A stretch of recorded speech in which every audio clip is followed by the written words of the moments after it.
everyone, I hope you are doing well. Today we will talk about how to fix or how to solve the problem of Shopify. We click on settings. In this page we click on apps, default apps, app settings. Here you will search about Shopify and you will click. In this page of app info, you will click on Forcestop and you will click OK.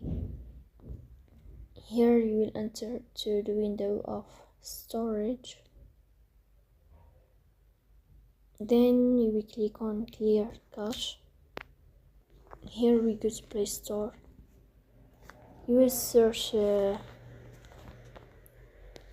about the application of Shopify. And here if you find updates, we'll update you.